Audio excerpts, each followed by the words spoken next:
Latest news के लिए subscribe करें और न्यूज अपडेट के लिए बेल आइकॉन पर क्लिक करें। नमस्कार। मध्य प्रदेश के मेहनती किसान भाइयों बहनों को मेरा कोटि कोटि प्रणाम। आज के इस विशेष कार्यक्रम में मध्य प्रदेश के कोने कोने से किसान साथी एकत्र हुए हैं। रायसेन में एक साथ इतने किसान आए हैं।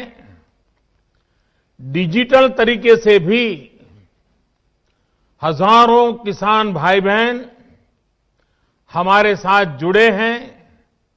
मैं सभी का स्वागत करता हूं।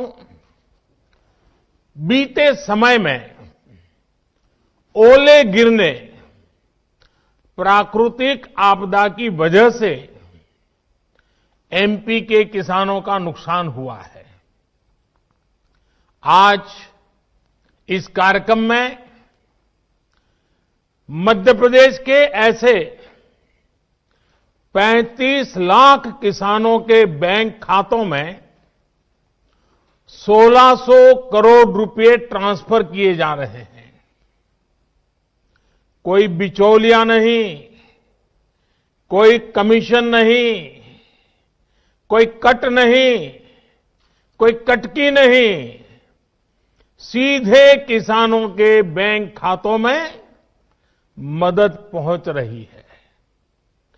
टेक्नोलॉजी के कारण ही ये संभव हुआ है और भारत ने बीते 5-6 वर्षों में जो ये आधुनिक व्यवस्था बनाई है, उसकी आज पूरी दुनिया में चर्चा भी हो रही है और उसमें हमारे देश के युवा टैलेंट का बहुत बड़ा योगदान है।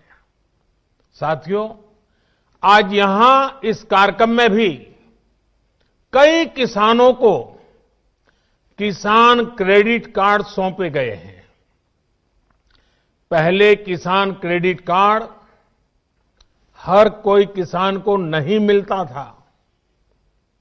हमारी सरकार ने किसान क्रेडिट कार्ड की सुविधा देश के हर किसान के लिए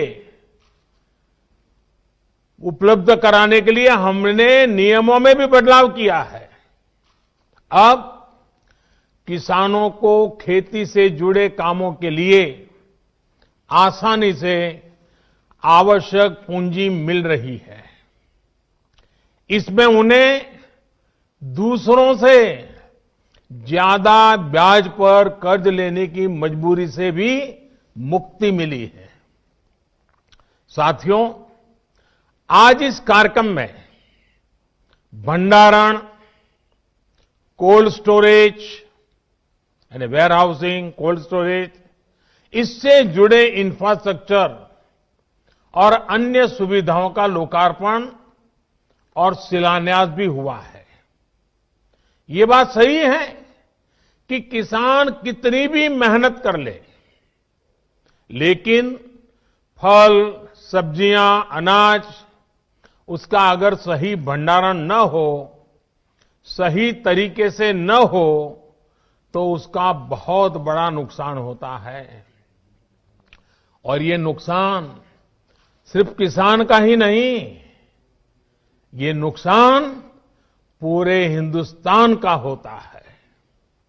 एक अनुमान है कि करीब करीब 1 लाख करोड़ रुपए के फल, सब्जियां और अनाज हर साल इस वजह से बर्बाद हो जाते हैं।